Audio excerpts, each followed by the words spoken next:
Okay, hello everyone. Welcome to another episode of Better Websites lah. So today we are going to look at business in Singapore. So this business is called frozendozen, and we are going to review their website today and see how we can help to optimize it better for the visitors' experience. So let's take a look. Okay, so let's assume that I found this website on Google while searching for frozen food. And then we have to ask ourselves, does this homepage answer three main questions within 7 seconds? Firstly, where am I at? Where am I at? Is this the right page? And it seems pretty obvious from this page that yes, it's a place for frozen food. I guess I can see some frozen food. And secondly, there's the logo at the top of the page, top left hand corner of the page. It says frozendozen. So I think the name the name of the brand itself implies that it may be a frozen food distributor of some sort. Okay. So secondly, we have to ask ourselves, what can I do here? And does this page within 7 seconds answer our question? And yes, it seems like I can shop for frozen food here. I mean, I see some food, I see the shop now at the top of the page. And then third, we have to ask ourselves, why frozendozen? Does it answer this question of why you? And for this question, I have to say no. You don't really give me a compelling reason to say that I have to choose you. You don't give me the necessary attention to carry on this interest. You so imagine this.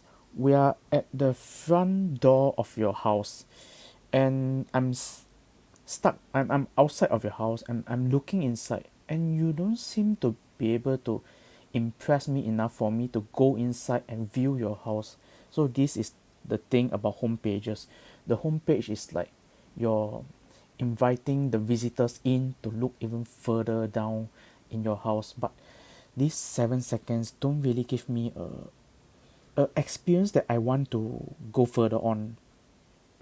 And one thing about these sliding banners that I have mentioned before in my previous videos is that they are too distracting and they are too fast.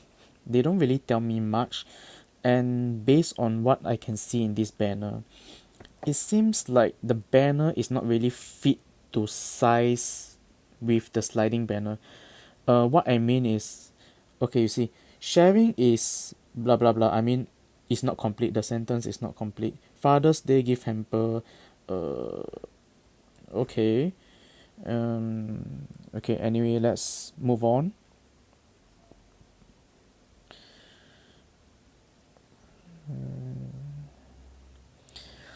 Okay, so another thing I would like to add is that moving banners are distracting, and even though it's not as fast as some other banners of other websites, but it's still a form of distraction. And just because certain websites, certain businesses are doing it, doesn't mean that it's the right thing to do.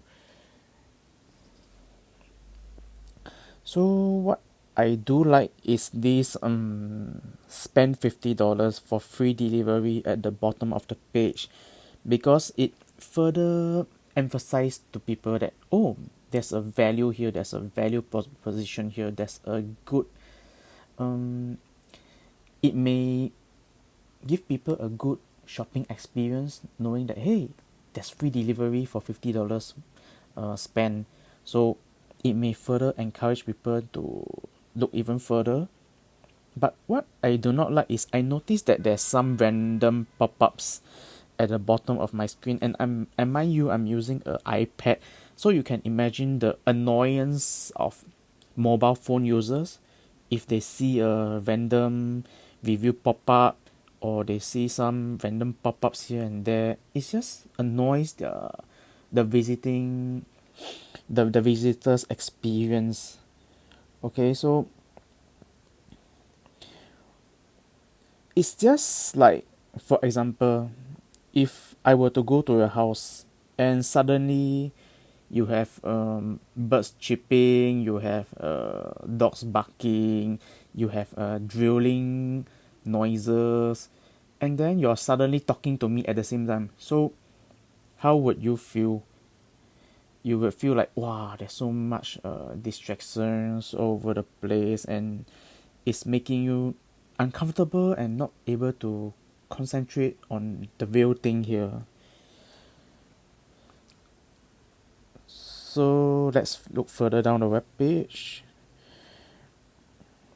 So right here we have this cooking kit in partnership with Cooking One coming soon. Okay, so I have no idea what it is. I mean, suddenly, you see, I'm looking at seafoods, I'm looking at marbled ribeye steak, then suddenly I'm jumping from frozen food, which I'm assuming that I'm coming for frozen food, and then I'm suddenly in a place where I can suddenly shop for Thai basil pork with rice cooking kit.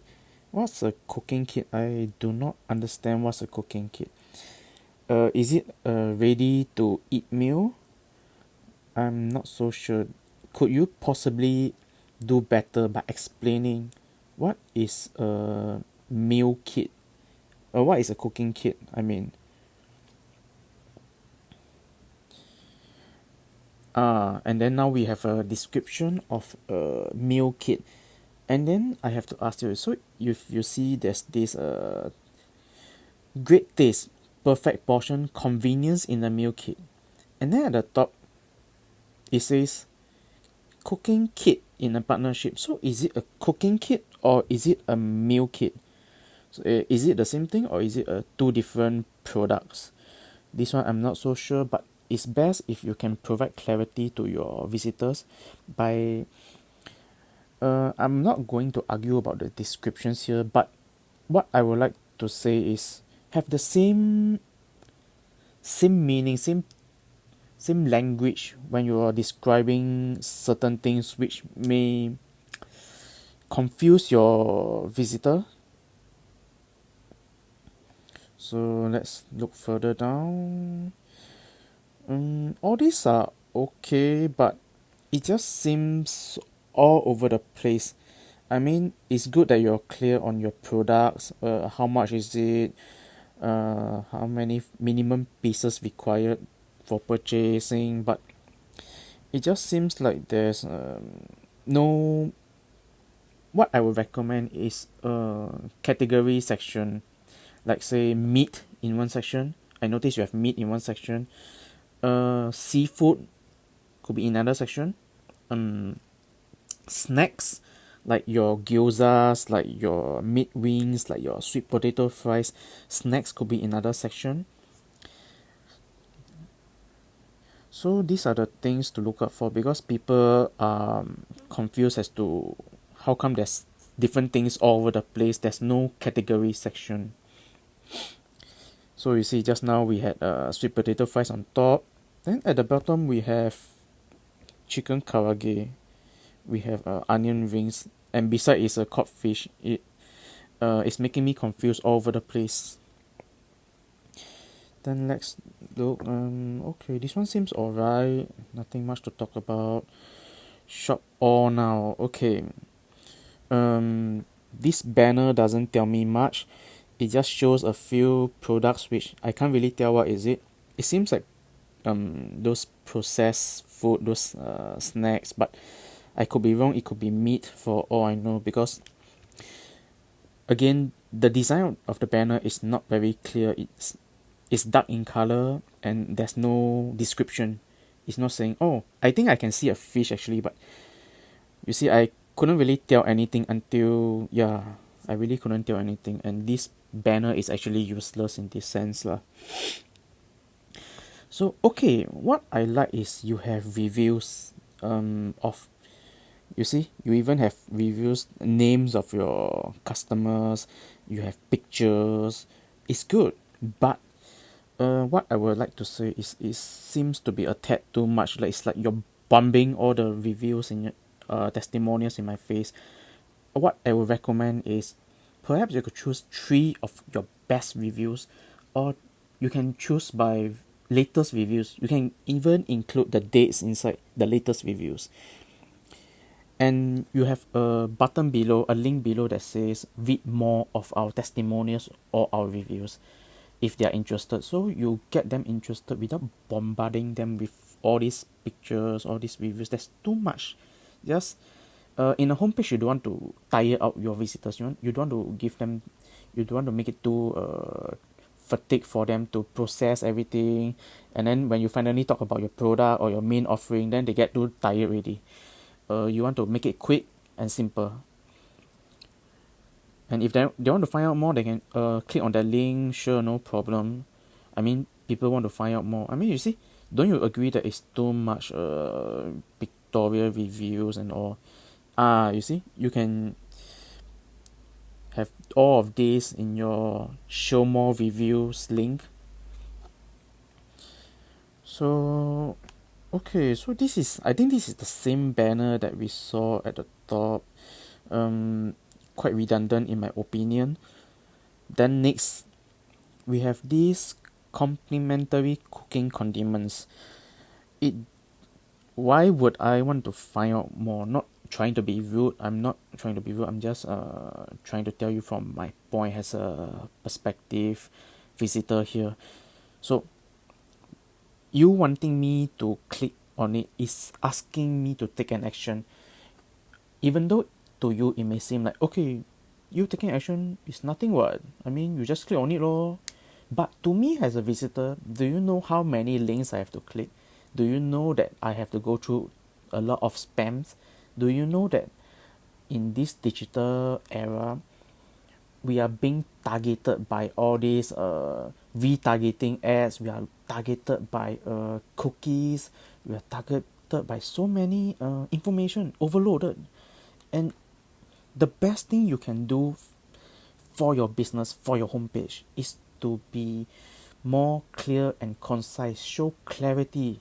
What is in your complimentary cooking condiments? It's good that you're giving it for free. It's good, but tell me exactly what's inside. It says here cannot choose. At least tell me what is it lah. But one thing I do like, I would like to compliment you on is this sharing is caring. You see, upload selfies with our frozen food, tag us, and receive a 5% off your next purchase. I like that you're incentivizing your reviews. You're giving people a reason to, you're giving them a value before you ask for something. Because many businesses nowadays, they keep asking and asking from their visitors, from their clients, from their customers, without giving anything first. And in business, the first thing that we should always do is to provide a strong value proposition to reduce the cost and anxiety of our customers, of our visitors. So this is a very good way of doing business, which I would like to commend you on. And then next we look at the bottom. There is a newsletter subscribe. Okay, I would like for to recommend that you put this principle of incentivizing people who sign up to sign up. So let's say for example, you are asking me to sign up, you're asking me to take action. So there are many things that comes to mind. So one of the thing is, what do I get when I sign up? Secondly is, will I be spammed every day? I mean, I'm really spammed by so many things every day, and I'm getting really tired of spam. And yeah, and then if you also have to answer their question, will my personal, I think a lot of your visitors are concerned, of your potential visitors are concerned, will their personal information be sold to third parties? So this is an area that you can also address as well. And then also, is it easy for me to unsub? Is it a hassle? Do I have to do a lot of steps? Is it a mental headache for me? And what will you be sending me exactly? Because based on this newsletter column, it doesn't tell much. It just say your email, subscribe. I don't know what am I getting. I don't know whether will I want the things you are sending me, and plainly what is it in for me. These are the things that people are going to ask when they look at this subscribe now. So these are just some of my few recommendations, and I hope that once again you do not take it as being rude or what, but I'm just trying to do my part for Singapore businesses to help them through this COVID-19 situation. So for more of my videos, and if you would like to know, if you would like me to review or know more about marketing, review other any of your websites, do comment below, and I'll see you in my next video.